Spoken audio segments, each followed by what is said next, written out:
तो closing error देखते हैं हम लोग, है ना। क्लोजिंग एरर क्या होता है, तो ये तो हम लोग कंपास सर्वे में देखे थे। क्लोजिंग एरर क्या होता है, तो ट्रैवर्सिंग करते हैं तो सारा साइड से ये ए बी, सॉरी ये जो ए बी है, A B B C D D A, है ना, ये सब ड्रॉ करते हैं। तो एक्चुअली में इस जहाँ से शुरू करते हैं हमको लास्ट फाइनली वहीं पे आ जाना चाहिए था, कभी कभी नहीं आ पाते, कुछ एरर होगा उसकी वजह से उस जगह पे हम लोग नहीं आ पाते हैं। तो ये जो एरर जनरेट हुआ है ना, इसी को हम लोग क्लोजिंग एरर, जितना दूर रह गया ये, इसको हम लोग क्लोजिंग एरर बोलते हैं ना। जैसे यहाँ पे दिख रहा है कि ये हम लोग ए से शुरू हुए थे, ए पे नहीं आए, ये ए डैश पे आ गए, जो यहाँ पे जो फिगर है उसको जूम करके दिखा रहे हैं, है ना। तो ये ए डैश पे आ गए, तो इतना जो एरर हुआ ये ई जो है, इसी को हम लोग क्लोजिंग एरर बोलते हैं। तो क्लोजिंग एरर का भी हम लोग लैटिट्यूड और डिपार्चर निकाल सकते हैं, है ना।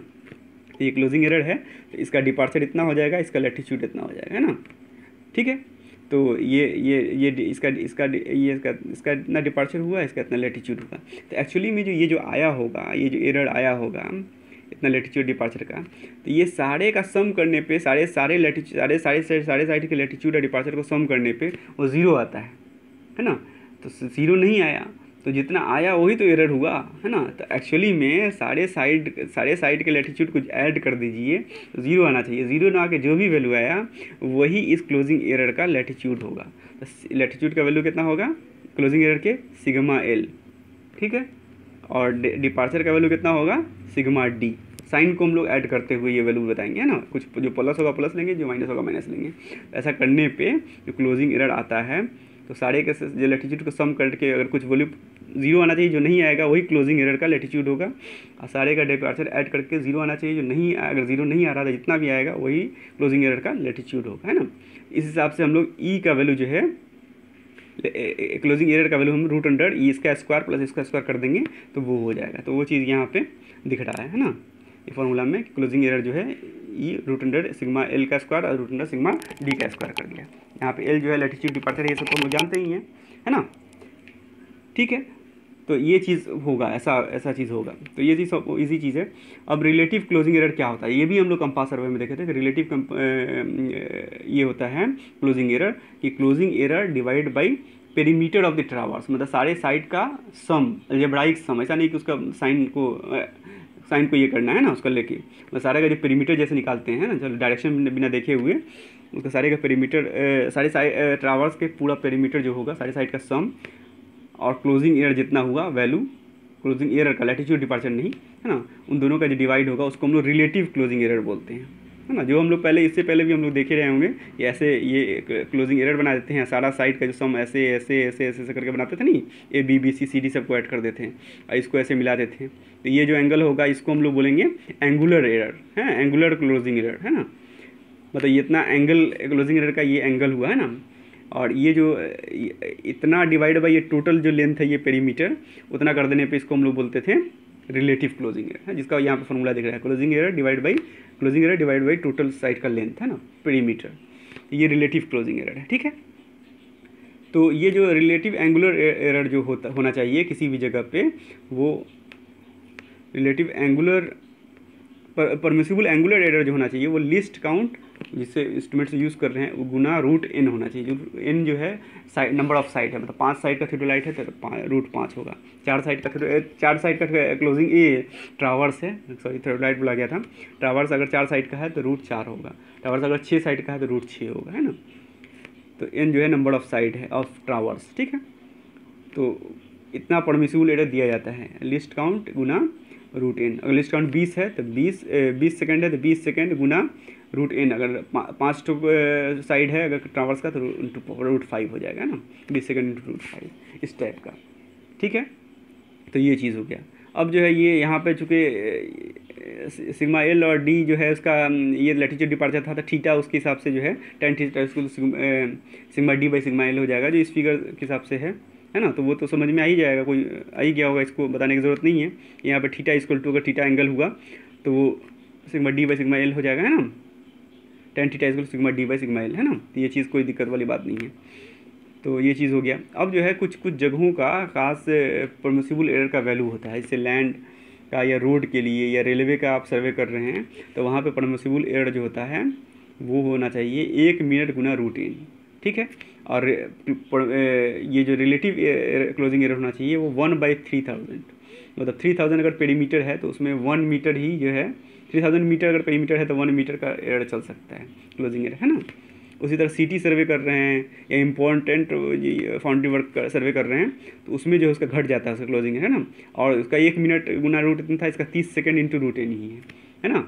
इसका जो है इसमें रिलेटिव क्लोजिंग एरर में 1 in 5000 5000 मीटर पेरीमीटर में एक से ज़्यादा बर्दाश्त नहीं किया जा सकता, 1 मीटर से ज़्यादा, है ना। उसी तरह बहुत इंपॉर्टेंट अगर सर्वे हुआ उसका और कम हो जाता है, 15 सेकेंड इंटू रूट एन हो जाता है ना। और इसमें ये 1/10,000 मतलब 10,000 मीटर अगर पेरीमीटर हुआ तो 1 मीटर का गलती बर्दाश्त किया जा सकता है ना।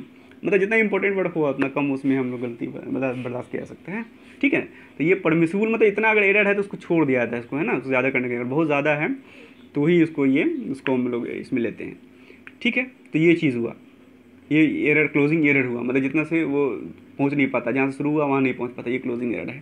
तो इसको बैलेंस करने का, है ना, इसको बैलेंस कैसे करेंगे। अगर इतना एरर आ रहा है तो हम लोग फाइनली ऐसा थोड़ी एरर के साथ वाला फिगर भेज देंगे, और कुछ एरर है तो उसको हम लोग फिर उसको बैलेंस भी करते हैं।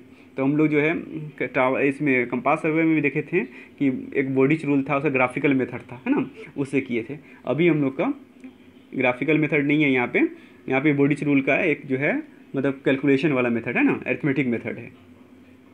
2 रूल है, ट्रांजिट रूल और बॉडिच रूल। इसके हिसाब से जो हम लोग किसी ट्रावर्स को बैलेंस करते हैं। बैलेंसिंग का मतलब वही चीज़ हुआ कि मतलब कि अगर एरर आ गया है उसको डिस्ट्रीब्यूट करके उसको ठीक से फिर से बनाना, है ना। तो ये जो है काम जो हम लोग एक बॉडिच रूल के हिसाब से करते हैं। तो बॉडिच रूल ये है कि जो अगर कुछ एरर आ गया है तो वो सारे साइड पे वो एरर को जो हम लोग को, है ना, इसका मतलब कुछ गलती मेजरमेंट हुआ है या तो प्लस या नेगेटिव जो भी है हुआ है तो उस सारे साइड पे हम लोग वो एरर को डिस्ट्रीब्यूट करेंगे, है ना। तो वो डिस्ट्रीब्यूशन सारे साइड पे कैसे करते हैं, तो उसका ये फार्मूला बॉडिच रूल के हिसाब से है कि correction to the latitude of any side, मतलब जो भी साइड होगा सारे साइड AB BC CD सब में सबके लैटिट्यूड में कुछ करेक्शन करेंगे।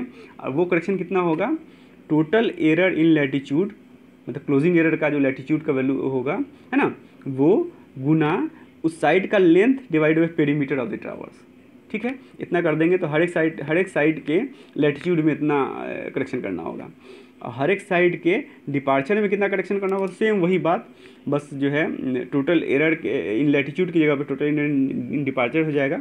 इसका मतलब हुआ सिग्मा D, ये ना क्लोजिंग एरर का था, ऐसी यही टोटल डिपार्चर का सम भी है, इसका मतलब सिग्मा L, है ना, लैटिट्यूड का, और इनटू कर देंगे लेंथ, उस साइड का लेंथ डिवाइड बाई पेरीमीटर। इतना जो है हर साइड के लैटिट्यूड में इतना करेक्शन करना होगा, हर साइड के डिपार्चर में इतना करेक्शन करना होगा।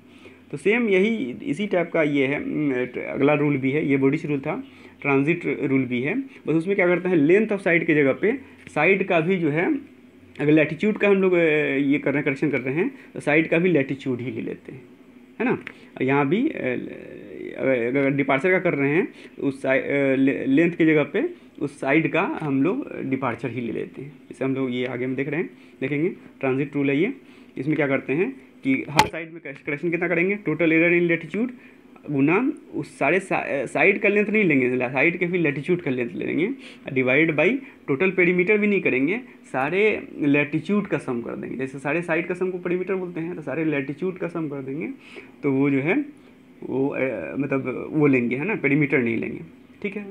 तो ये चीज़ करेंगे। अच्छा, लैटिट्यूड का सम लेंगे लेकिन विदाउट साइन, मतलब जो भी वैल्यूज़ होगा उसको ऐड करेंगे, ऐसा नहीं कि साइन को ऐड कर देंगे, है ना, arithmetic sum of all latitude, ठीक है। उसी तरह डिपार्चर के लिए सेम बात वही करेंगे, टोटल एरर इन डिपार्चर उस साइड का और डिवाइड बाई टोटल डिपार्चर का सम, ऐसा कर देंगे। तो ये सारे साइड के डिपार्चर में इतना करेक्शन करना होगा, है ना। तो ये फार्मूला है, बस ये याद रखना है हम लोग को, इजी बस इस तरह से बैलेंसिंग करने का ये सब। इसका सिर्फ फार्मूला हम लोग को पढ़ना था कि क्या होता है बैलेंसिंग। तो हम लोग पहले भी कंपास सर्वे में समझ गए कि बैलेंसिंग क्या होता है, मतलब जो एरर हो गया उस एरर को कैसे भी ख़त्म करिए।